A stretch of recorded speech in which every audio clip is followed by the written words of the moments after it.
What's up, everyone? So, yeah, let's just get into it. So, it's the movie that I just recently watched is All About My Mother from the library, or in Spanish, Solo,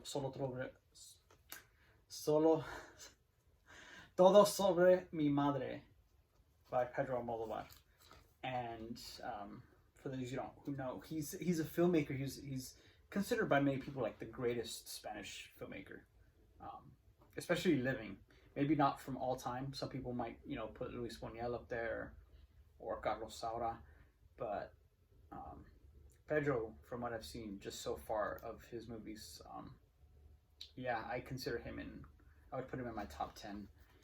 He's just outstanding at what he does, and he works in that tradition of melodrama, kind of movies like Douglas Sirk and Rainer Werner Fassbinder and to a certain degree Kenji Mitsuguchi, where I would put them in a category of kind of like high art melodrama.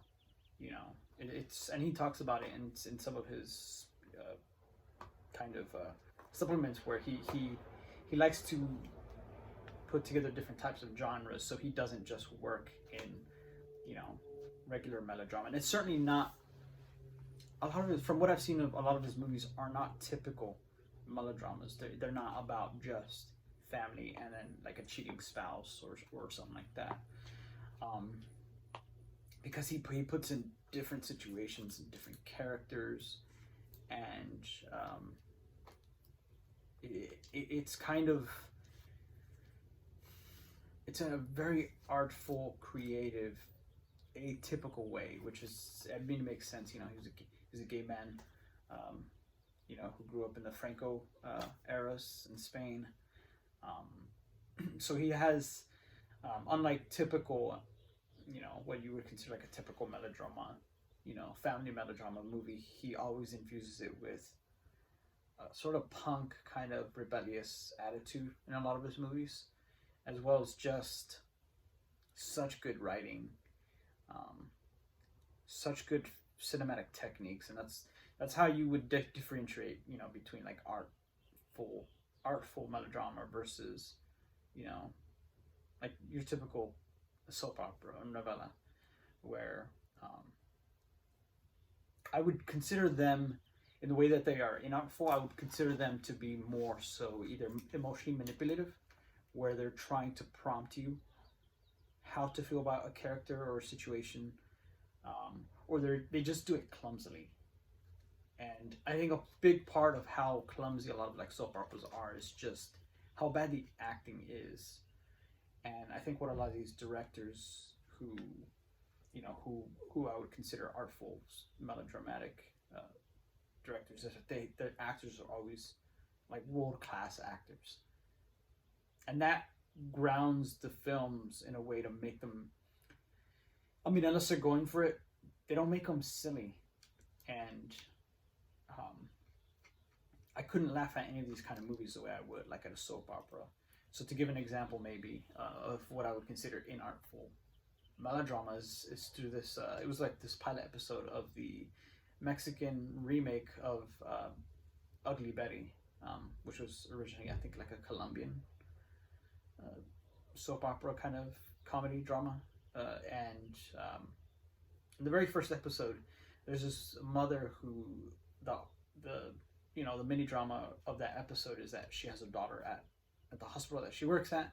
She doesn't know what to do with her. She can't leave work, so she's kind of hiding the girl from her bosses. And there's moments where like the boss kind of almost finds out, and there's a scene where like immediately after the danger passes, they kind of hug, and then like a flip of a switch, one of them mentions about how they wish their dead father was there, that the father of the girl was alive, and they wouldn't have these problems. And it was so clumsy, and I just had to laugh at it. I couldn't keep watching the show because I just can't stand a lot of that soap opera kind of acting. It's really the acting, honestly, and to a certain extent the writing. The dialogue is just clumsy. Whereas with Pedro and a lot of these other directors, the writing is typical of any drama writing that's good, that's snappy, or that's profound, or something like that. You know, especially with Pedro, he has just some great lines. And where the melodrama comes in is um,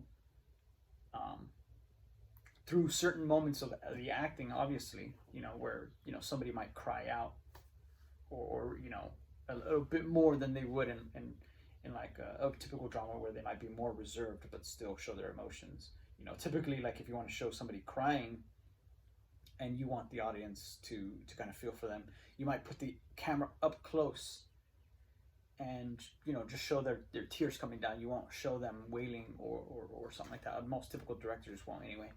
And so that where Pedro is different is that it's through the music sometimes, or through um, or through cinematography or camera movements, or the set design, or not even just the acting in the face of the actor, but their body, you know. And that's typical of a lot of, like, from what I remember seeing too, so far from what I know, a lot of Japanese directors where the actors would move around, like they wouldn't just, you wouldn't just zoom in on their face and then, you know, get your emotion that way. You know, there's scenes where, like, you might even not even see the actor's face, but the way their body moves demonstrates how they feel, in just a sometimes more powerful way than just their face. And I think that's what Pedro does, is that he doesn't just go straight to the face, you know, emotion. He can kind of zoom out and you see an explosion of emotion or something like that in the body, and then as things calm down, really where you get the strongest emotions is when it's calmer and that he gets closer, or, you know, moments of a camera moving a certain way that you would consider a bit melodramatic, but it's good. It's just fantastic. I won't go into any specifics yet, for those of you who, you know, just want to kind of get a little bit of taste of my thoughts and then go watch the movie without any sort of spoilers or even just, you know, mentions of more of the film. But because I think one director that a lot of people wouldn't consider to kind of dance sometimes in melodramatic moments is Steven Spielberg. And why I say that is that he kind of, in some ways, has. Some people have mentioned this, that Steven has. Sometimes he's too sentimental in his movies, and I would kind of sometimes consider some of his moments a bit melodramatic. And but what I don't like about some moments in his movies is being told kind of how to feel about a character in a way, or giving us a moment for a character that you can tell he wants us to get a certain feeling or emotion towards his character. So, you know, in the movie The Color Purple, at the end, one character who was really spent the whole movie harming another character gets his moment of redemption. And really, I think that's what that's kind of like an old school style type of Hollywood kind of things that I think Steven still operates under, is giving something bad characters redemption. But you can tell the moment where, like, you know, this bad character gets redemption, and I'm not going to, you know, spoil it. The music and from what I remember, like the shots, you know, him looking at his you know, throughout the whole movie's victim's face and getting a sort of nod. And similarly to that in Saving Private Ryan, where Corporal Upham, you know, fails to save his buddy's life, who's getting stabbed upstairs, and then later gets this kind of, to me, fake redemption where he shoots the German soldier who knows his name from earlier, and then the camera kind of zooms up a bit to Upham, you know, if I remember correctly, he's kind of from down below to show him in a heroic angle. Is to me Steven prompting us how to feel about this character, that our hearts should swell for Corporal Upham, like, yes, he redeemed himself. Which to me, in both cases, I found those kind of moments inartful, and I have not delved deeply into Steven Spielberg's works as well, except for like the main ones. So maybe it's just those two movies. I know his sentimentality, something that's commonly mentioned, so I'm sure it's in other movies as well. But there's just some examples of what I would consider kind of being told how to feel about characters by the directors, whereas Pedro doesn't do that. His camera moves or the music or the emotions of the character, the acting of the character, all of that is servicing to tell us what is inside, what the emotions of the characters is, externalizing those emotions to tell us how they feel. But he doesn't, I never once felt that he prompted us or he was trying to tell me, the viewer, how I should feel about those characters. And that's one thing that I really appreciate about him.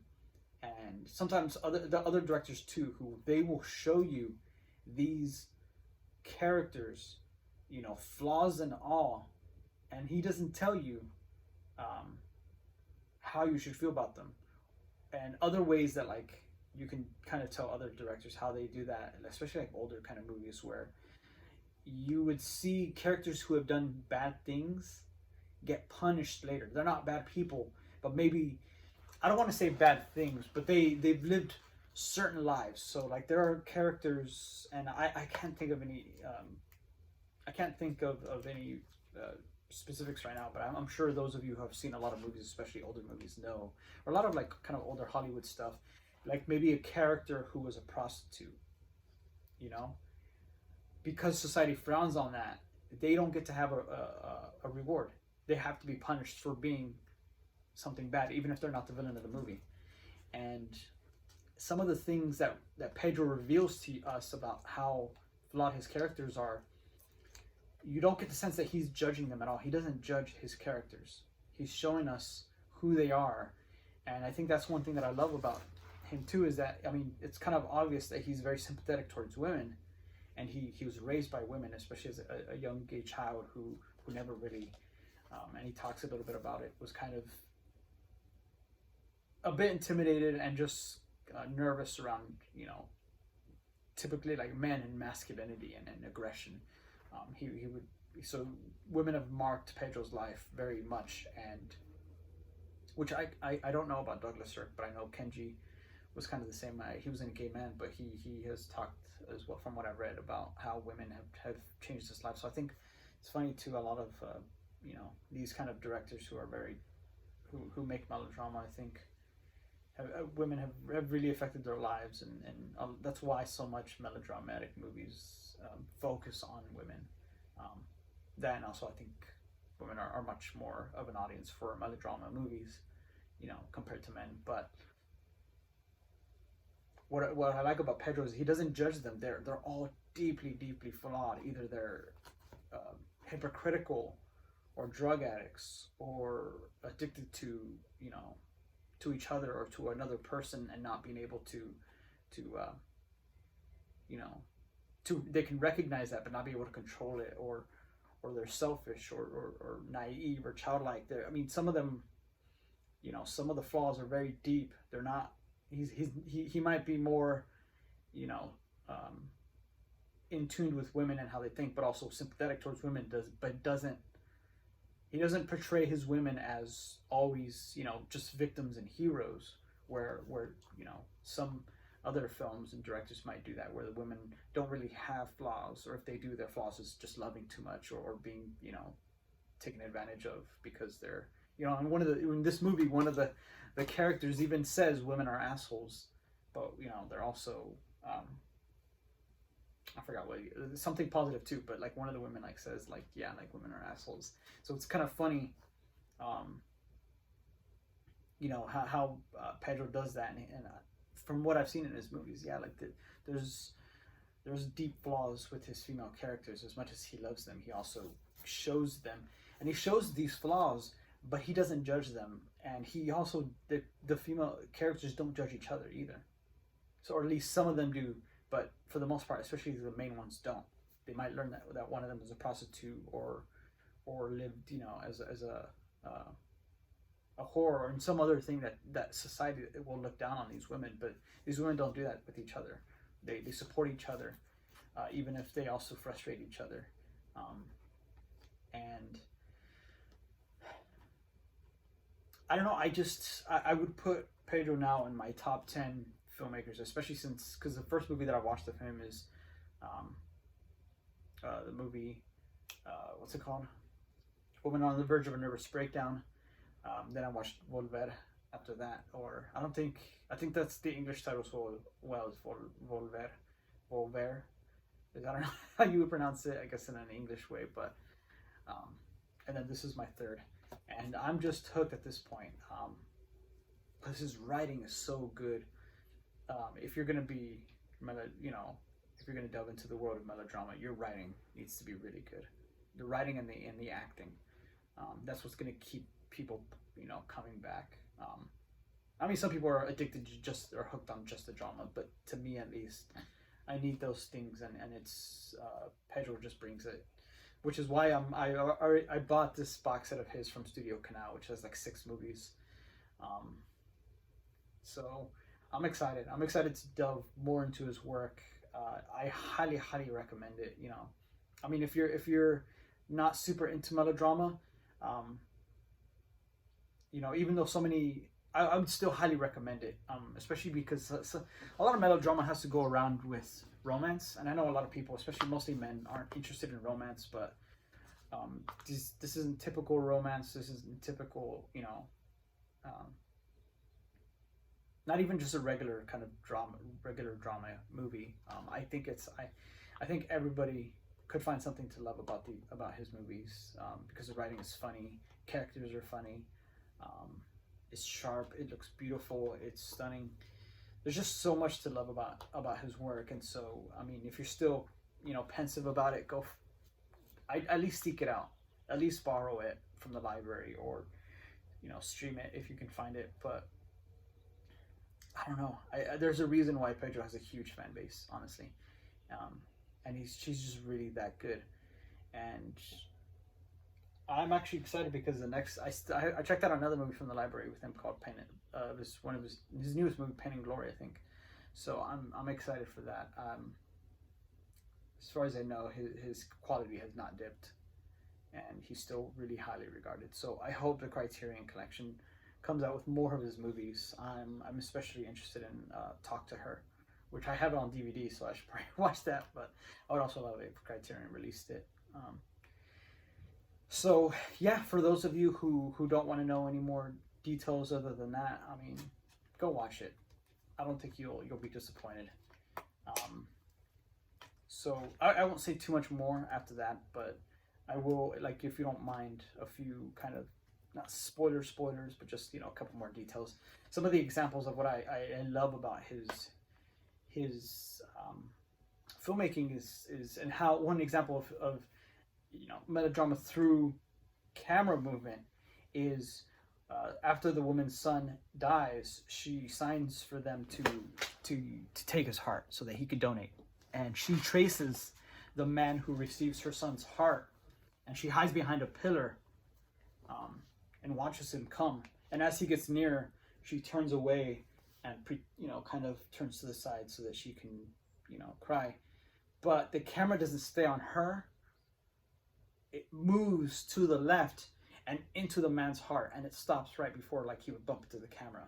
That's, to me, melodrama, and the move was just gorgeous. Another camera move kind of like that I liked was the death scene of the son who gets killed by a car, and the camera rolls around in the rain, and has his mother, and it kind of settles, and his mother comes crying, yelling, "Hijo mío, my son," and the camera movement, with the rain, and the rain he used, because a lot of the, I doubt it was fake rain, or I mean real rain. You got to be able to control it. But the rain that he used wasn't typical of what a lot of films use when it comes to rain scenes, because they want the kind of rain to spread out a bit so that there's space in between the water droplets, so that you can still see kind of clearly what it is you're looking at, but it does look like natural rain. Whereas this, I mean, the rain was just pouring down, maybe thinner droplets, so that way you really, really couldn't see strong details. I mean, he does also kind of take a little bit out of focus too, but the lights, of the streets spinning, and the lights bouncing off the street, and the lights bouncing off the rain droplets, it's just one of the most gorgeous scenes I've ever seen. And you know, his mother come crying to him, like her scream was so animalistic, so raw. It was just, it was really impactful. And I love I love that about Pedro, is that he's not just using, you know, pure just actors' emotions, just their faces, just their tears, and just doesn't just show you their faces. Um, you know, it's the colors in their background, it's their backdrop. Um, you know, the mother being, you know, being in front of a big huge poster of the actress that her son was trying to get an autograph from. Um, Stuff like that. And the music, when he does use it, like in another scene where she is kind of retelling her son's death, the music spikes, but it's not there. You can tell, and I don't know, you'd have to see it. You can tell that the music isn't getting up to, you know, make us feel this. You could tell that the music was telling us how she feels inside, you know, expressing her emotion rather than swelling, so that way we can get emotional about the scene. Because you really don't, if the acting is right, the audience doesn't need to be told how we should feel, whether or not we should cry. So I think I just love that about his directing, which I've already kind of said. So I'm gonna leave it at that, you know, just so I won't babble on. But yeah, definitely check this movie out. It's just I'm definitely gonna buy this. The next sale, I'm gonna go buy this and his other movie in the Criterion Collection, which I also haven't watched, Tie Me Up and Tie Me Down. So I'm also looking forward to that one. But yeah, just I hope you guys see it, and if you've seen it before in any of those movies, let me know, you know, in the comments. And if you have seen this one, let me know what you think about, you know, All About My Mother, because it's just a gorgeous movie. Oh yeah, last note is just how much of a film fan Pedro is, and there's two movies that I have not seen, but two movies that really impacted this one, which is All About Eve, which is how the movie kind of gets its name from, All About My Mother, and also A Streetcar Named Desire. So I'm very interested in watching both of those movies, just to really see, like, maybe draw some parallels as well. So yeah, I hope you guys are doing well. I just bit myself. I hope you guys are doing well, and especially better as this year goes on. And yeah, just let me know what you guys think, or if anything else that's on your mind, and I'll see you guys in the next video.